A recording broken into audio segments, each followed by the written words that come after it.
Welcome to the Compass Method, powered by Purpose and Plants, where science meets soul and thriving begins when you find your true north.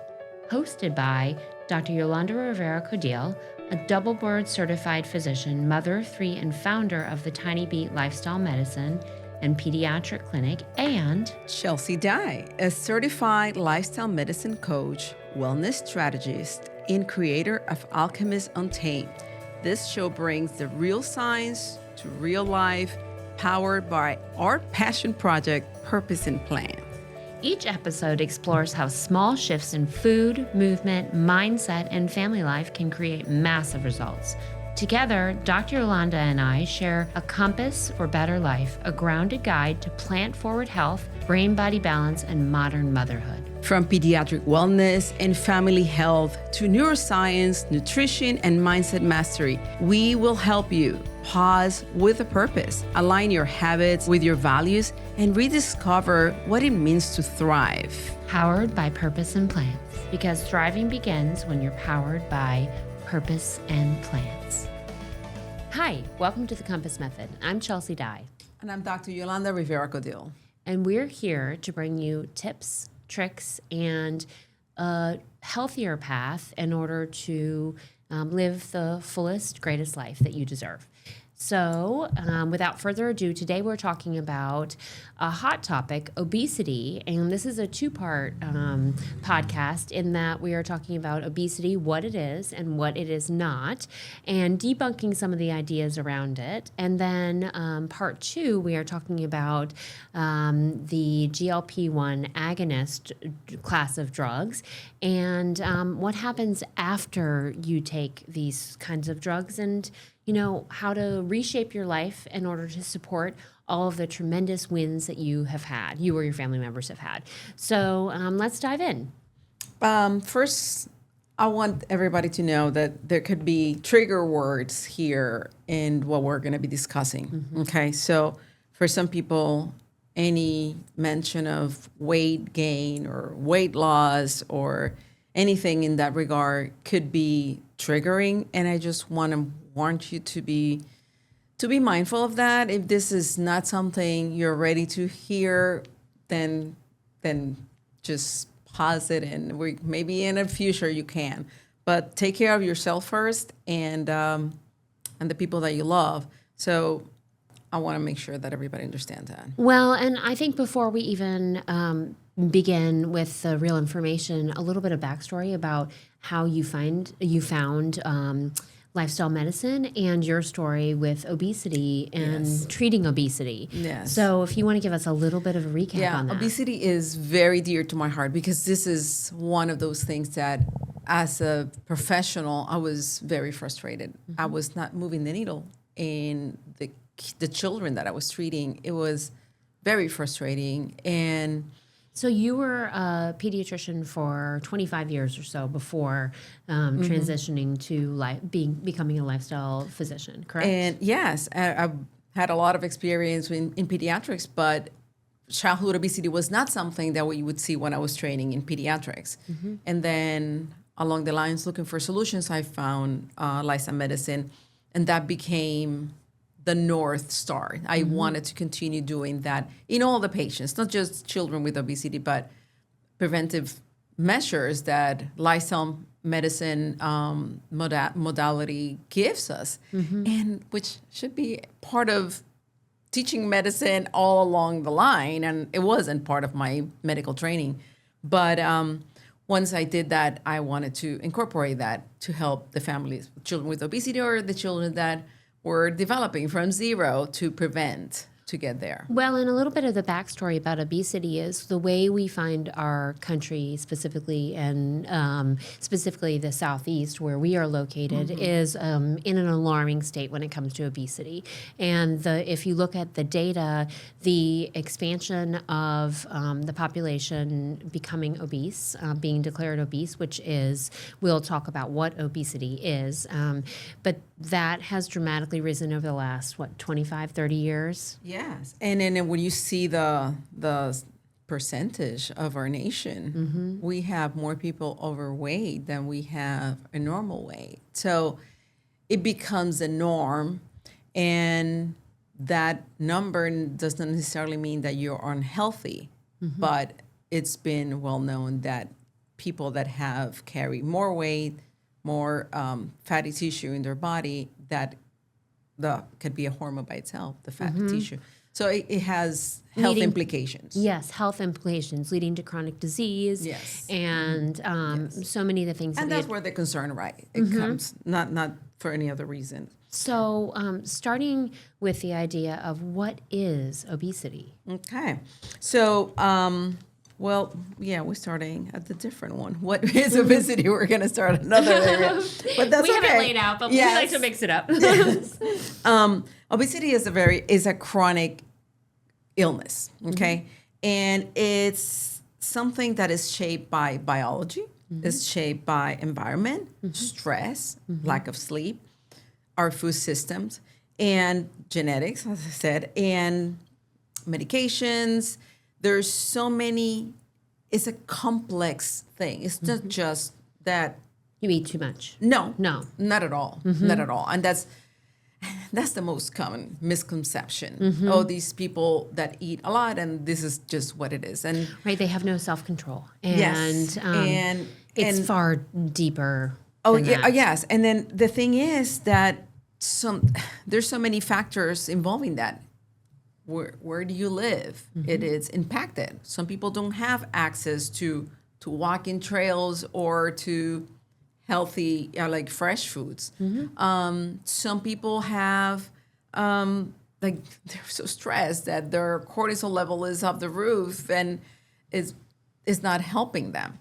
And so what actually is obesity? What is declared? The diagnosis is the BMI of more than 30. Yes, okay. so the body mass index of more than index. Yes, 30%. And yet that is a guideline. Yes, and because I've seen very tough, very well developed athletes that have a BMI that is much higher, but they're not obese or overweight by no stretch of imagination. So yes, muscle has some weight, but the BMI is still a good guideline. For example, in children, it's good to see them in the graphs, how they're growing. The BMI should continue a certain pattern. When you see that we're deviating from that, then kids should not grow. Their weight should not be getting much farther away from the rate of their growing in height. Right. So in other words, you're saying that if we're looking at kids as they're developing, there should sort of be a relative incline in body mass index. Kind of like a smooth transition. Between the height and the weight. And the weight. It should be a correlation. Which is a good thing for parents to really pay attention to as they're going in for their checkups with their pediatricians, like where is my child when it comes to this? And not panic if they say, oh, it's moving in the wrong direction, the kid is gaining much weight much faster, because I've seen some parents that get defensive. Oh, but they're doing exercise. Yes, that's good, and it might be muscle. You have to put into consideration all the things, but just look at, because it happened with my own kids. I changed the routines, and I was like, one of my kids started gaining weight. I was like, why did that happen? I thought I haven't changed anything.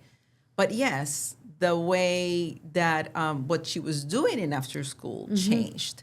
And I didn't realize, I didn't make the connection. I was like, oh, this is what's happening. Right. And then I was able to make the switch to do, okay, she needs to do more physical activity that she was doing, and she stopped doing it because she's doing these other things, which it was fun, but it wasn't as active. Right. So data is a way that we can gauge ourselves, but not as a source of judgment. And I think that's a really important thing. Oh my goodness, yes. Yes. And that's the body mass index is just one of those pieces of data, and then looking at those charts is another, just to be able to look at it from an analytical standpoint and think, okay, what is different and how can I achieve what a healthier balance looks like? Not being like, oh, you're doing something wrong, or your kid is something, or your kid is wrong. And that's how I like people to use that information. Let's reiterate what obesity is not. It's not laziness. It's not laziness. Absolutely not. And this is another thing. People, they're lazy. They just don't want to do, or they're eating too much because, whatever, they're couch potatoes and they don't want to do. That is not. And it's not lack of willpower. That's been proven. And if you try to improve your weight gain by sheer willpower, you're on to fine to hit a wall. That's not going to be enough. And that begs the question, is willpower even real? You know, how have we defined willpower? Because it's setting up systems and a life that allows you to succeed is really the key to success. You know, in obesity, the key to living a healthier, happier life. Yes. Which, you know, we can go back to why willpower isn't why it fails. the secret. Yes. Because it's not meant to be used to make to stem change. It's the way our brain works. It's not your brain and my brain work just the same way like everybody else's. You know, for example, our prefrontal cortex. I said it. It works for planning. Okay, and then our basal part, the back part, the lizard part of our brain works for the habits. When their habits are developed, the prefrontal cortex doesn't have to do the work. Our brain is always trying to use less energy because it is one of the organs that use most energy compared by weight.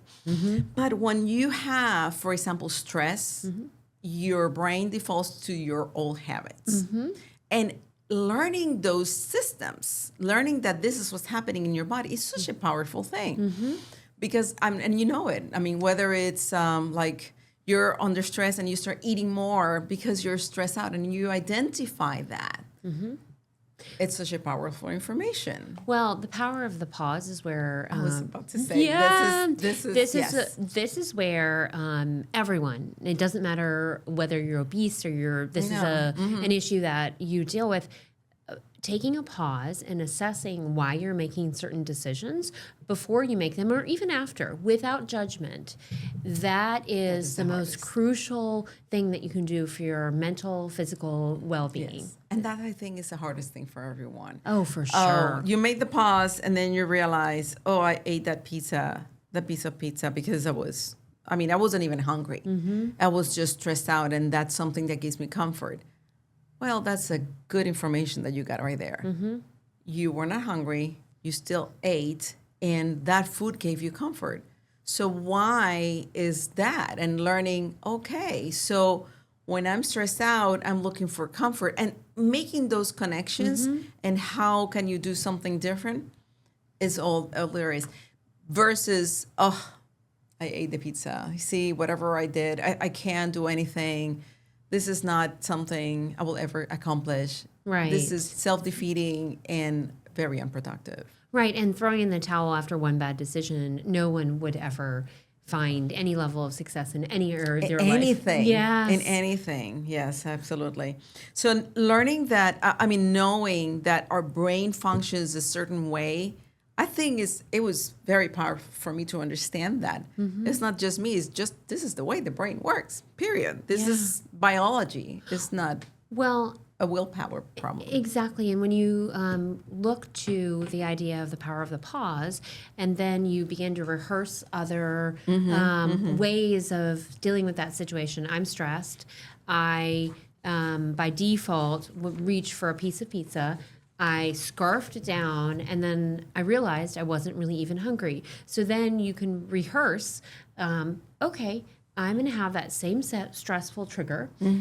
I can choose a different way to find that comfort if that's really the emotion that I'm reaching for, and then rehearse it. I mean, the power of visualization is so relevant here and scientifically proven. So envision yourself making a different decision, having water and going for a walk when you feel stressed. Just noticing those things are really important, you know. Yeah, and understanding, trying to learn not to be judgmental with yourself. It's such even if you start with that, pausing and learning, this is what I did. Like if I have a drone looking at you, this is like, but this is not you. This is somebody else that is eating the pizza. She's eating pizza and she did this. Why did she do that? oh, okay, what Yeah. could she do? You take the emotion out of that and it's just somebody else, and then like, oh, that person should do this. Yeah. And then you play with it. Okay, what if I, Right. The power of play when it comes to reshaping your decisions for in the future and rehearsing your next response, your better response. Yes. And not thinking, one of the things that I love to do at the Tiny Beat that I couldn't do before because I work with the insurance companies for the kids, it was to be able, I don't have to weigh the kids when we're dealing with an issue with weight, where there is too little or too much. I do not have to weigh them by force because the insurance company asked me to do that. I weigh them when we start in the interim when we want to. So being that not being knowledgeable of that number, it doesn't become the number, the fixation that this is the number that I need to do or where I'm not. We're not looking at that. Right. We're looking at other systems. Are you healthy? Do you feel healthy? Do you feel more energy? Do you feel... And that I think is empowering. Are you sleeping well? Are you know, what makes you? What have you discovered that makes you feel better? Any foods? Any activities? Well, going back to your idea of not being too hard on yourself and looking at it from sort of a separated perspective, if we can think of ourselves as like little kids, you know, like little 4 or 5-year-old versions of ourselves, or even 6-year-old versions of ourselves, I think we're a lot more forgiving. And so if you were to think about that exact same example behavior and think, I am a 4-year-old kid or a 5-year-old kid and watching this young version of yourself make these decisions and then coming in and saying, oh, just as you did, she would be so much better off if she had done this. Let's shape her environment so that she has the capacity to make those decisions in the future. And, positive affirmations are a huge part of that. Another thing is that they say it works if you're thinking that you're talking to your best friend or that's another way of saying it. So whatever works for you, I mean, you rehearse and you can look in your mirror and try to see what works for you. And try it. Be playful. And go for it and try. But the key thing is not being judgmental. That's not because I cannot. Those words. Actually, I saw a video the other day of a kid that show me there is like a small orange and a big orange. Don't show me the small orange. Oh yeah. And then they would show the small orange. Because the brain, this is how it works. So the power of not, like, I don't want to gain weight. That your brain here, weight gain. Right, because it's only grasping for the most important thing. And so changing it to how can I use my gifts to be stronger? How can I use my creativity to incorporate more physical activity in my life? How can but not putting that negative thought in your brain to begin with. It's very powerful. Oh, it's so powerful. I mean, and let's come up with another. So I think one that's relevant for obesity, but then in a lot of different challenges that we face in growing up and then in adult life, like, I always fail. Some people have their strengths in certain areas, and as you're working to develop strengths in other areas, especially if you're adopting a new physical fitness routine and you feel like you're having a hard time sticking with it, I always fail. And in regards to obesity, like, I always try and I never can follow through. Yes. Like, I always fail. Those extreme statements are not good for us in general. But, I think I'm a person who reshaping that into I'm an affirmation, like, I'm a person who follows through. I'm a person who might not always be perfect, but I just try again. And persistence is everything. Again, not judging that, okay, well, I didn't do it, but it didn't happen. I'm just going to continue. It's just, what's next? Well, and you put it in the terms of other things as well. You think about, I know someone who's I know many successful business owners, but one that's so successful, and she sold her company public, and she said to me that she had 10 fails before she had that big success. So you think about someone where most everyone only knows that big success. That's applicable to every realm of life. There are so many failures. The average amount of tryouts that an actor goes to is over 64 before they get one role. And the athletes. Oh, you were athletes, mentioning that in your yeah. newsletter about athletes. Yes. A better example. I mean, they yes. did not just went and they did a rehearsal and said, let me see, I want to participate. And yeah, right. I'm going to be a professional athlete. And I tried once. Yeah. I mean, it's hours. It's 10,000 hours of practice to become an expert in a particular craft. But think about that in terms of obesity. Using that, your brain to switch that mindset. Okay, this is what I want to do. Not think what you don't want to do. Think what you want to accomplish and stick to that. And you're going to be here. Yes, the pizza, the party's going to be there. That's fine. Actually, what I tell people, you want to eat the pizza? Enjoy it. Don't be guilty about that. Right. Just really, really eat it slowly and really enjoy it. And the next time that is time to eat something that you think is better for you. And that's it. And then you move on. Yeah. That's it. So, well, and so how we speak to ourselves is so important, and it shapes our experience in this world, but then also shapes where we can go, and the way you speak to yourself is your limit. Yeah. And that idea of self-limiting beliefs. And it shapes your identity. Yes. For example, for me, I never saw myself as an athlete. It's the least thing in my mind. I've never liked to sweat. I don't like my hair to be messed up. There are so many reasons why that wasn't for me. I love to sweat. I love my hair to be messed up. But yeah, I know. I know, but that wasn't me. But thinking, one of the things, like, I am a person that does go to the gym now. I can say that. This is becoming part of my identity, the identity that I wanted to happen. Right. For the right reasons, not because I wanted to, I don't know. I think the wrong reasons is I want to impress somebody with my muscles or something like that. Yeah. Which is okay, but that doesn't last too much. No. I want to be strong. I want to be here for my grandchildren if they ever come to have a healthy grandma. Have a healthy grandma.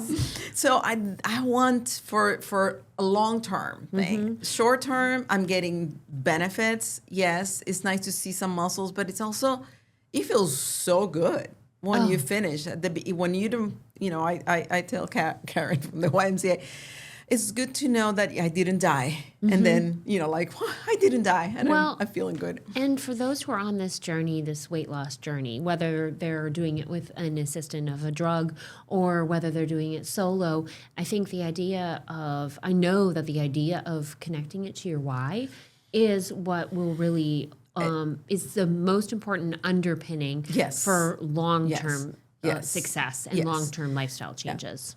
Because external sources, like I want to lose weight because I want to wear a size 4 for my wedding, that's an external factor. That's not something that you want to, it's not going to, your wedding came and gone, and then you're probably at a higher weight than you were before, which is very frustrating, that yo-yo thing. But when you put that this is something that you want to do for life, for strength, for whatever, to get to your 100 years, I don't know, whatever, but something long term, that's probably something that is going to be helping you. Well, and if, just because we mentioned childhood obesity and specifically dealing with children that have challenges with being overweight, if you can speak a little bit about how you suggest for people to work with this in a family, because I think that's really important. We do, when we can come together to accomplish a goal, it's really super important.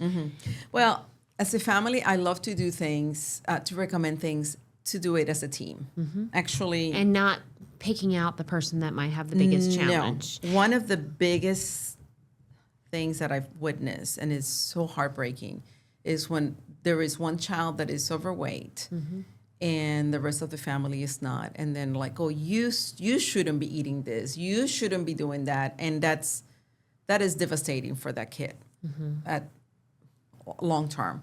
So if there is, it should be done as a family, okay?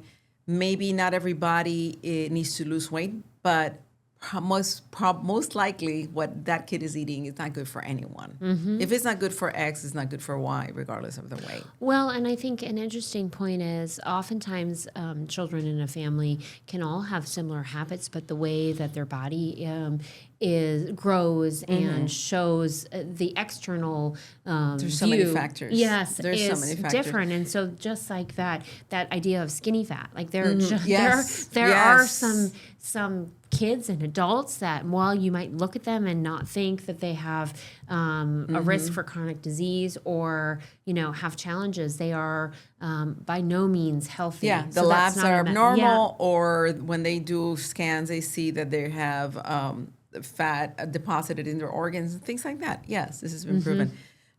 One thing that I like to tell the families, do it as a team, okay? And actually, you can name your team. We're That's a team. Cute. Yes. We're the Purpose and Plans team. Yeah, we're a team. I don't know, team strong, team whatever. Team Titans, whatever. Right. This is a team, and that empowers them with an identity that we are doing this as a team, and it's cool. I love to ask kids questions and see what is in their mind. And many times, for example, your goal might be different than mine. My dad and mom might have different goals. Maybe dad wants to lose weight, and mom wants to be stronger, or the other way around. And the kid, he wants, like an example that you put, they want to have a less stressful morning, whatever. And it would be very surprising to see how we can work together to meet everybody's goals, So, well, and this goes beyond just families. Well, we did kind of call out working with one child that might be overweight. If you think about a couple, even without kids, when you can do it, or a friend, if you don't have someone who you live in a house with, you can make a team from somebody else. Exactly, an accountability partner. It doesn't necessarily mean that you have the same goal of weight loss, but you have the same goal of ultimate health. And I think obesity and the idea of reshaping obesity, not from being like fat, I hate to use that word, but living a life that doesn't promote long-term health is a different way to think about it. Yeah, thinking, what is the reason why I do not want to be in this weight? Okay, what is it? The reason is I want to have more energy. So that's your reason. It's not because you want to lose weight. Your reason is you want to have more energy. Your reason is you want to play with your grandkids.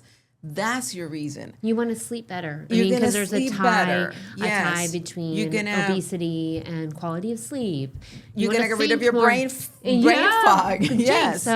Brain fog is a big thing that I think people don't even think about. Yes. So all these things are the goals to go for without having to even think about your scale. Okay.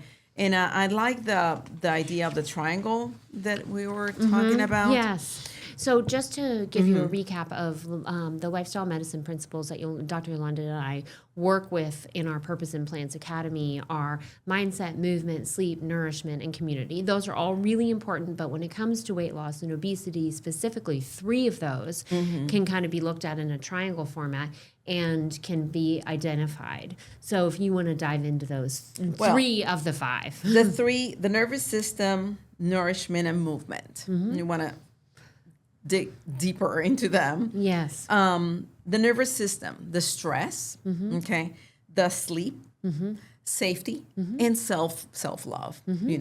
Feeling that, calming your nervous system to be ready to get the good things, to be ready to pause and think. If you're so stressed out that you cannot have time to even think what's happening.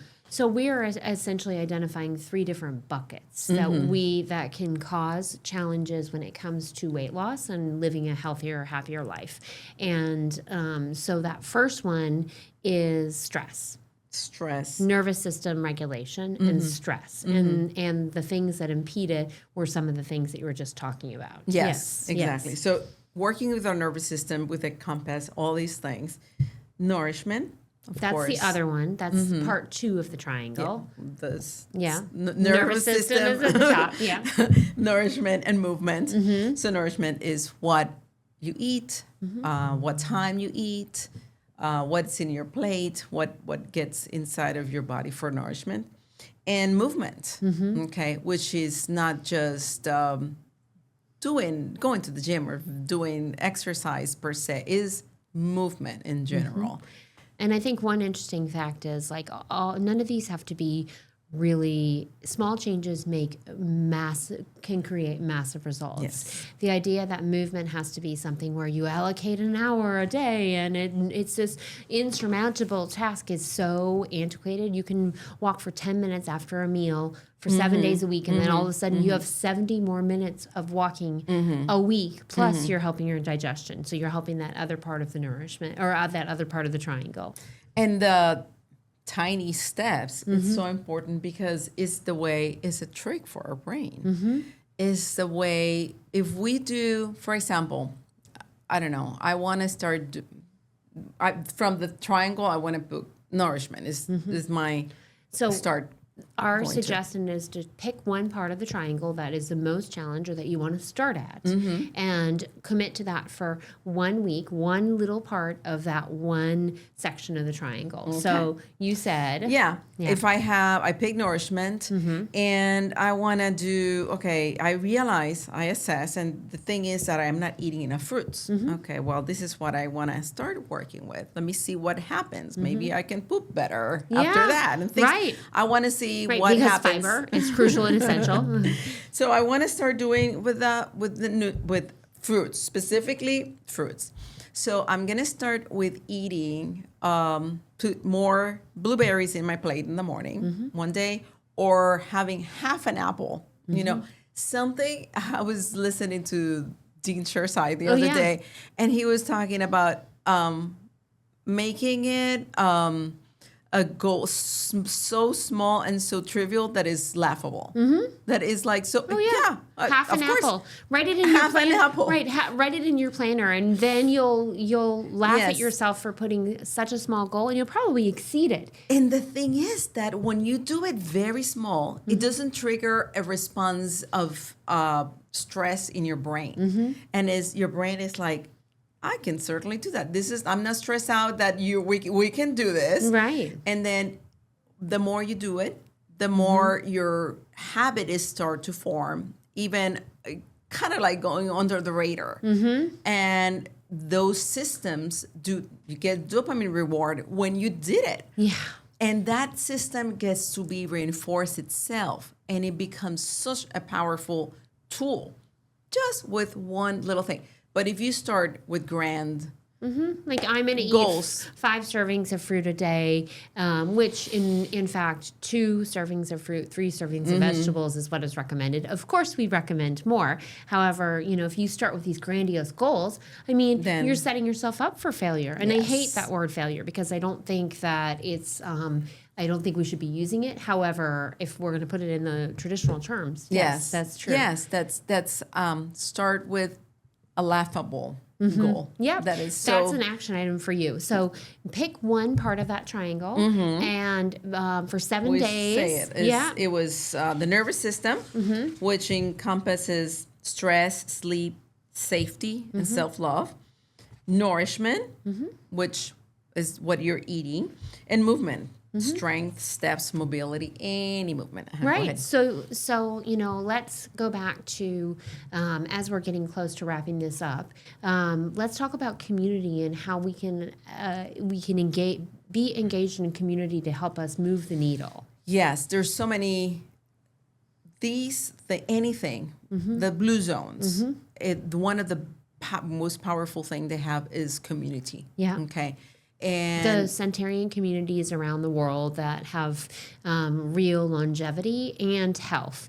The commonality that Dr. Yolanda is talking about is community amongst all of these blue zones? Human beings, we're social beings, and isolation is one of the most detrimental things for any human. Right. To feel You're lacking isolated. oxytocin and a lot of those happiness hormones. So many things. So looking for a community or a psychologist or somebody looking for help outside of your household, it's not a sign of weakness. It's a sign strength. of strength.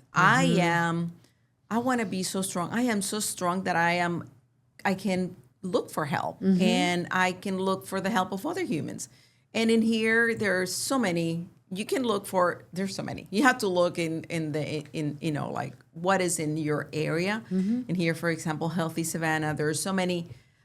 Walk with a dog that the tiny bit, and we. Well, and I think another thing is volunteerism. You wouldn't think that it's that it can promote, and we're talking about obesity. So, but what does volunteerism have to do with anything? Well, when you connect who you are as a human to a greater purpose, you're more inclined to treat yourself in the way that you deserve to be treated, and look to strive to find success in those lifelong goals. So This is 100%. Yes. So volunteerism, finding a community that you can be a part of, a faith-based organization, an interest-based organization, specifically when it's surrounding movement, just as you said, Walk with the Dog, which is a national, a national, international organization. Yes, to promote walking. And so there's lots of opportunities. In our show notes, we'll have some of our local, Savannah, and regional opportunities for you to engage in.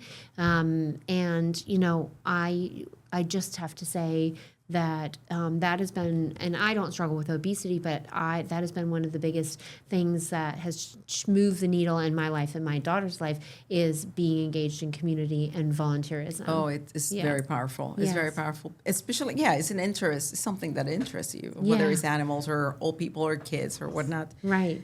One thing that I like to reiterate, use the past attempts, the things that you consider failures, as data. Use that as your link. You take it from there. This is what worked. This is what hasn't worked. This is what worked for me in the past. What tools was I using when I was successful at accomplishing this hard thing? What was I doing? Which strengths was I using? Use that as data, not as an excuse that it's not going to work. Yes, and that's really important when it comes to weight loss and, your own personal health journey, whether it's weight loss or some kind of other longevity metrics. It's looking at ourselves objectively, which is so hard sometimes. Yes. But if you can make it playful, just as you said, then it takes away the emotional connection. We can be our worst enemies. Yes, we but, are. But our worst, acknowledging that, our understanding best that. friends. Yes. Understanding that. Exactly. So is there anything that you'd like to add to close out this segment about obesity before we dive into the next one? Well, I hope that we can start understanding that this is not a failure, that this is not something that is wrong with us. This is just humanity. This is our brain at work, and our brain protecting us sometimes. That keeps those habits, whether they're good or not. So, in closing, if you or someone that you know is struggling with obesity or being overweight, if you break this podcast down into small little segments and think about what can I do, assess your behavior without judgment, be kind to yourself, pick one of the 3 little areas to focus on, whether it's affirmations for 7 days or movement for 7 days. Work to build that into your schedule and your routine in small, manageable ways, and celebrate your successes, do it in community, and find an accountability partner. And if you want to say all of that to our Spanish audience, okay, I can try that. Bueno, ahora en español. Estamos hablando de obesidad y al principio del programa dijimos que pueden haber eso puede traer muchos problemas a muchas personas oír hablar de peso. Si ese es el problema, pues les recomiendo que no lo oigan. Pero lo principal que queremos, el mensaje que queremos llevar es que eso no es una falla de carácter, que eso no es problema de identidad, no es que yo soy así y siempre voy a ser así. Hay muchas maneras de entender que el cuerpo, entender la mente, trabajar con la mente, decir a la mente, mira, no, yo no soy esa no soy yo. Yo quiero ser la persona que es fuerte, que es saludable y que quiere estar aquí para cuando lleguen mis nietos. Y trabajando con la mente y convenciendo a la mente de que se puede y trabajando en equipo con otras personas que quieren hacer lo mismo y pasos bien pequeños, pasos que sean tan fáciles que uno le da gracia que no lo puede ni siquiera terminar. Que si no lo puede decir, no, pero eso lo hace cualquiera. Eso trae mucho poder en la mente. Y yo creo que eso es todo. And that concludes our part one of obesity. What is it? And small steps to big wins. Once again, we want to invite you to join us on www.purposeandplans.com to learn more about our academy, where we teach you all the tools, tips, and tricks in order to live a happier, healthier life in community. Dr. Yolanda and I are your guides there. And you have joined us today on the Compass Method. I'm Chelsea Dye. And Dr. Yolanda Rivera-Caudill, and we thank you a lot to spend your time, your precious time with us. Yes. Cheers.